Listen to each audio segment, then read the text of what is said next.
wabarakatuh. Kami dari kelompok 2 akan menjelaskan mengenai perang salib dan pengaruhnya terhadap dunia Islam. Baik, materi yang pertama yaitu penyebab terjadinya perang salib. Ada beberapa faktor yang memicu terjadinya perang salib. Adapun yang menjadi faktor utama yang menyebabkan terjadinya perang salib yaitu ada 3 hal.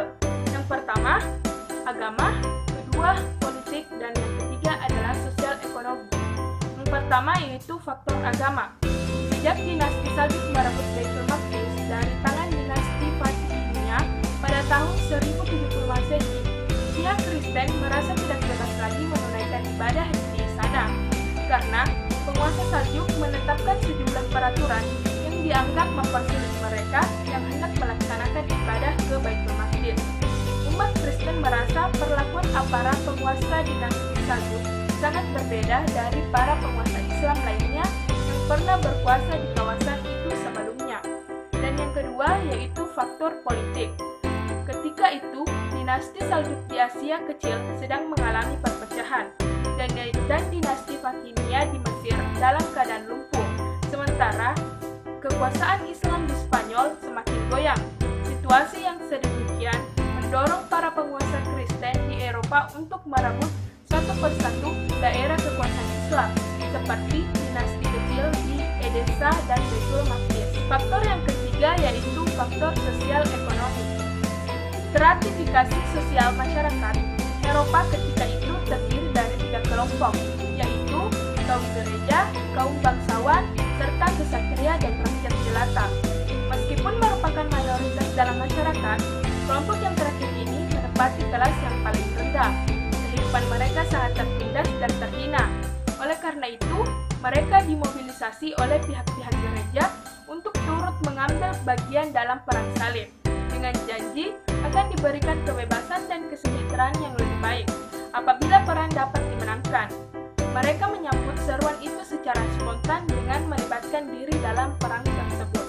Dampak perang salib bagi dunia Islam. Jadi secara garis besarnya dapat disimpulkan bahwa perang salib ini dimenangkan oleh umat Islam. Akan tetapi dampak negatif yang ditimbulkan dari perang salib ini sangat banyak, termaksud dari segi perekonomian. Karena perang salib ini terjadi di daerah kekuasaan Islam. Selain dari faktor ekonomi, ada pun faktor politik. Jadi kekuatan politik Islam pada saat perang salib itu sangat lemah. Dalam kondisi demikian, mereka bukan menjadi bersatu tetapi malah terpecah belah. Banyak dinasti kecil yang memerdekakan diri dan pemerintahan pusat Abbasiyah di Baghdad. Selain politik, kemudian ada faktor militer. Pada bidang militer, dunia barat menemukan persenjataan dan teknik berperang yang belum pernah mereka temui sebelum itu di negerinya, serta penggunaan bahan-bahan peledak untuk melontarkan peluru. Kemudian pertarungan senjata dengan pertarungan menunggang kuda. Kemudian teknik melatih burung merpati untuk kepentingan informasi militer dan penggunaan alat-alat rebada dan gendang untuk memberi semangat kepada pasukan militer di bidang perang. Selanjutnya di bidang perindustrian.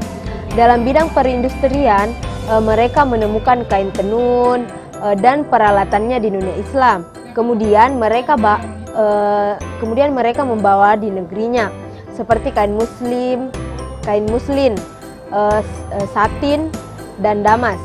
Mereka juga menemukan berbagai jenis parfum, kemenyan, getah Arab yang dapat mengharumkan ruangan. Kemudian bidang pertanian. Sistem pertanian yang sama sekali baru di dunia barat dapat ditemukan di timur Islam. Kemudian seperti model irigasi yang praktis dan jenis tumbuhan, buah-buahan yang beraneka ragam macam, termaksud penemuan gula. Selanjutnya pada bidang perniagaan. Orang barat memakai sistem perdagangan Islam menggunakan uang sebagai alat tukar menukar dalam jual belinya. Karena sebelumnya mereka masih menggunakan sistem barter.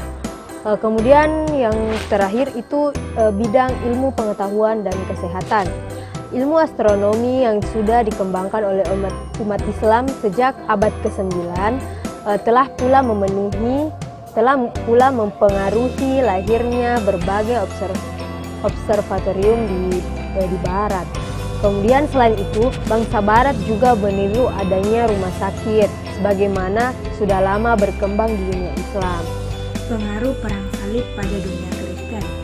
Yang pertama, berakhirnya zaman kegelapan. Seperti disebutkan sebelumnya, pada abad pertengahan Eropa berada dalam zaman kegelapan, di mana dominasi kekuasaan dan dogma gereja begitu kuat, sehingga menghambat perkembangan ilmu pengetahuan.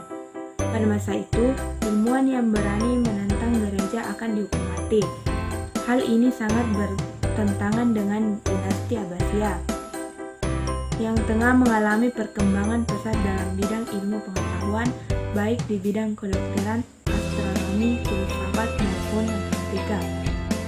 Interaksi antara umat Kristen di Eropa dengan umat Islam mendorong bangsa Eropa untuk mempelajari ilmu pengetahuan, sehingga pada tahun 1400-an dimulailah zaman Renaissance yang merupakan babak baru dalam sejarah Eropa. Perubahan zaman ini juga mempengaruhi terjadinya reformasi gereja. Yang kedua, pertukaran dan perkembangan ilmu pengetahuan.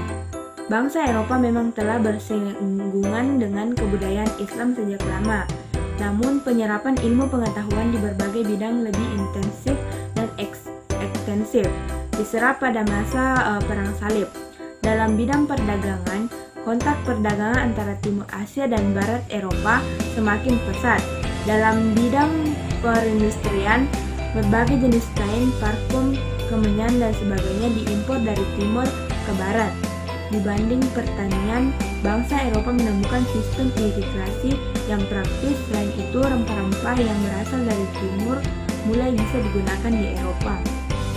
Dalam bidang perkembangan, kastil-kastil di Eropa yang awalnya menggunakan kayu mulai menggunakan bahan batuan yang tebal seperti di timur. Jalan-jalan yang sebelumnya perang salib jarang sekali digunakan juga mengalami peningkatan sebab banyak pedagang yang berminat untuk meluaskan usahanya. Selain itu, banyak pula penduduk Eropa yang ingin berpergian mengunjungi Asia setelah mengetahui produk-produk yang berasal dari timur. Yang ketiga, memicu perjalanan samudra.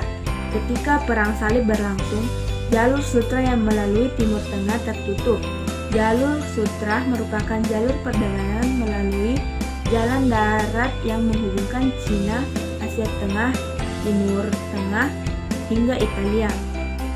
Hal tersebut memaksa bangsa Eropa mencari jalan lain untuk mendapatkan rempah dari Asia. Kemudian dimulailah perjalanan samudra untuk menjadikan laut sebagai jalur transportasi. Ya, itulah tadi penjelasan mengenai perang salib. Semoga bermanfaat. Lebih dan kurangnya mohon dimaafkan. Assalamualaikum warahmatullahi wabarakatuh.